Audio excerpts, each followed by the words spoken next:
Pinsan Kalyada. Hello mga kalingap, isang magandang hapon po sa inyong lahat. At yan, kung bago pa lang po kayo sa aking YouTube channel, ako po si Vincent Kalyada. Paki-like and share po nitong video ito para mapalawak pa po natin ang pagtulong po sa mga taong nangangailangan. At please po don't skip ads kasi malaking bagay yan sa pantulong po natin sa mga taong nangangailangan. So ayan, meron pong pinapabot po na dating sponsor po ng 3J anonymous sponsor from Dubai. Maraming salamat po sa inyo, sir. Grabe, sobrang thank you. At yan, ito po, mababa ang views ko. Nandyan pa rin po kayo para supportahan po ako. Para supportahan nyo po yung mga beneficiary ko. Napaka-solid po ninyo. At kung di man po tayo napapansin ngayon, balang araw, siguro mapapansin din tayo ng ibang tao na itong ginagawa natin ay puro charity works. So tara mga kalingap, at kamustahin po natin yung 3J. At matagal-tagal na din po kung hindi nakakabisita sa kanila. So ayan mga kalingap, yung bahay ng 3J. Tao!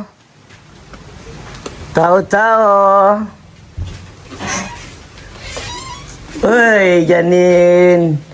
Ay, si Ate Jasmine walang pasok. Walang pasok. O ikaw, ba't wala kang pasok? May masakit ang tiyan. Masakit ang tiyan? O sige, dito kayo. Dyan na lang.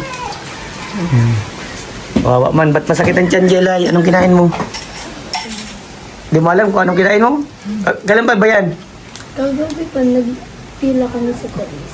Tapos wala kang kinain doon? Wala. Baka may ulcer ka na. Oo nga, may ganun ha. Pag nasakitan dyan, ma-update ba o ano? Sakit yan. Masakit masyado. Naku, dapat pa tingnan yan ha. Pero i-monitor mo muna yung sarili. O ba't ikaw parang nangitim ka naman? Ano nangyari sa iyo? Wala. Ha? Nangitim ko. Oo, nangitim ka. O ikaw naman, Ate Janine, kamusta? Okay lang. Namutik ka. Hindi ko. Kamusta mo kayo sa bahay ninyo? Okay naman. Okay naman. Parang, bagong gising. Gulo-gulo ang hair. Ba't wala kang pasok ngayon? Wala po kami pasok. Pag ganito, anong araw na ba ngayon? Miyerkules? Opo. Ba't wala kang araw pag, walang pasok pag Miyerkules? Opo. Parang malalayo pa yung iniisip. So, ayun si nanay nasaan? Punta po sa Talisan. Pipila. Nagpipila. May ayuda. So, ayun si tatay, kamusta? Nasa work niya po. Nasa work. So, ayan. Okay naman kayo dito? Okay naman po. Okay naman. That's it. Kakasurvive kahit pa paano. Kahit walang pa rin. Kahit walang, yun lang. Yun nga, mga kalingap. Walang kuryente sila. Kaputulan. Pero yan, magkakakuryente at magkakakuryente din kayo. So, ayan. Si tatay yung nagawi na, hindi pa. Hindi po po. Siguro, din yan, pupursige para makakabitan kayong kuryente, Kasi ito mga kalingap, noon po kasi, nagkaroon sila ng problema dun sa kuryente nila. So, ayan, nagawa ng paraan at may bayarin na lang, So, kaya di man mabayaran dahil kapos. So, ayan, naiintindihan ko naman. Pero kahit pa paano, nagagawang paraan. Ma-charge lang kayo ng mata. Parang ilaw. Joke lang. So, ikaw, kamusta ang pag-aaral, Ate Jelay? Okay na. Okay na. Malapit na pang exam. Malapit na ang exam, finals? Wow, pagkatapos ng finals, yun ang Sa college naman kasi may pre-final, Pre-final at final. Pag final na, ando na yung pinakamagandang momentum babakasyon na. Pero at least, ito ang payo ko sa inyo. Janine, Jasmine, Jelay, kahit bakasyon na, mag-aral pa din, mag-advance study na kayo. Kasi malaking bagay yun sa sa pag-aaral. Kumbaga, pag lecture sa inyo, may alam na kayo, may idea na ba? Stock knowledge, may idea na kayo. Kaya yun ang pinakamagandang bagay na gawin nyo. Ikaw naman natin, Jasmine, kamusta ang study? Mga exam na din next week. Finals o pre-finals? Po? Midterm. Midterm pa lang? Kailan ang bakasyon nyo? Parang tagal May po ata. May 13. 13? 30, katapusan. Matagal pa. Kasi kayo nagpasok ata, August no? Opo. Okay. So ikaw naman, ang study mo, kamusta yung exam? Pasok na po bukas. May interview. Yung exam, okay na? Pero wala pong ano. Result? Oo, right. Pero at least kahit pa paano, may inihintay. Pero sana makapasa kayo. Ba't parang ang lulungkot ng 3J? Malungkot pa rin ba ang 3J? Yes, kasi walang korean. Oh, yeah. Yan. Malamok.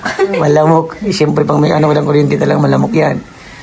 Kaso pag may ilaw na, aning kayo ng lamok, kakagating kayo ng lamok. Ikaw naman, Ate Jasmine. Anong may babalita mo sa akin?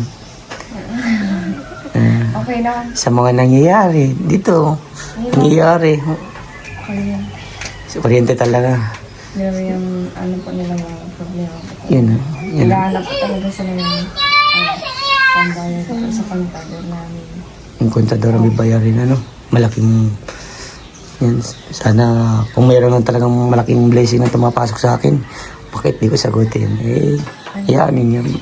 Magagawan at magagawang paraan naman. Buti nga po dun sa tinulong po ni Doc na ano po namin sa requirements. Kasi Nagpaabot siya ng pang sa requirements ng pagkaano ng kuryente. Kaso po. Kulang din. Pero ayan, gawin ng paraan. Malay mo, may mga darating pang biyaya, So, kaya ako ngayon napapunta sa inyo dahil meron biyaya talaga. O, diba?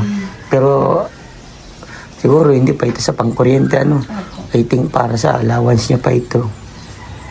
Kasi nag-aaral naman kayo. Sa kuryente, magagawang paraan. Yun na nga, gaya ng sinabi ni mama niyo baga, may nahirapan sa pang-araw-araw ninyo, pang-allowance, pangkain. So, konting tiis lang muna kayo sa Pero, hayaan nyo, pag mayroong biyayang dumating sa akin, dadalhin ko naman para sa inyo, Kaya, keep going lang. Kahit nahihirapan, parte ng buhay yan, ha? Huwag kayong susuko, Huwag yung presyorin ng magulang ninyo na bakit walang kuryente at huwag kayong magagalit. Kasi, Naintindihan naman po namin. tama yan. Dapat yun, intindihin nyo kasi kahit yung mga magulang nyo, ginagawa naman talaga lahat. Kaso talaga, kahit anong gawin talaga, hindi lang sumasapat. Kaya maswerte yung ibang tao, na may maayos ang pamumuhay, Kaya kayo, ito pinakamaganda, magsumikap kayong mag-aral. Kasi yun lang yung bagay na makakatulong sa inyo someday. Kasi siyempre, pag nagsumikap mag-aral, magkakaroon kayo ng maayos sa trabaho, di ba? Ang pinakadalis. Sikap-sikap lang. Lahat naman dyan dumaan sa hirap. Wala naman siguro sa bagay, yung mga pinanganak na mayaman, Di na naghirap. Bilang mga Ate Jasmine? Ilan pa lang? 2,000. Yan, 3,000. Ang allowance niyan yan 3. Para sa pang pamasahe. Para din na nahihirapan ng magulang ninyo. At yan.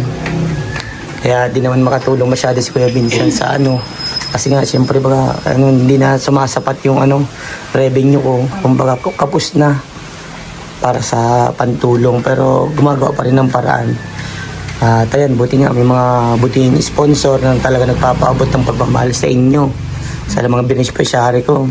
Lalo na sa pabahay ko, lalo kay Doc Dennis, na isa din sa nagtulong sa inyo na mapayos kayong bahay nyo. At meron na naman ulit ngayon na pinapabahayan nga si Ella, mapapanood ninyo. At yan, sobrang natuto ako sa sarili ko kasi may mga tao pa rin andyan sa akin, nasa likod ko, na talagang sumusuporta sa akin, lalo na sa pagtulong ko sa mga katulad ninyo. Kaya magsumikap lang, ha? Tiyaga lang, keep praying, huwag kayong makakalimot magdasal sa ating Panginoon. Magpasalamat sa mga biyayang natatanggap natin. Yung natanggap ninyong biyaya ay mula yan sa anonymous sponsor from Dubai, ha? Kay Sir Anonymous from Dubai. Hindi na siya nagpabanggit ng kanyang pangalan. Ako lang nakakakilala. So, ayan.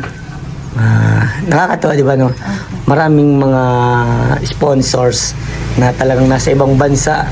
Meron din nag-sponsor sa akin na andito din sa Pilipinas. Pero nakakatawa, kahit hindi man natin sila kakilala, talagang tumutulong sila sa mga kapuspalad talaga. Ikaw, Jelay, anong masasabi mo sa natanggap niyong biyaya?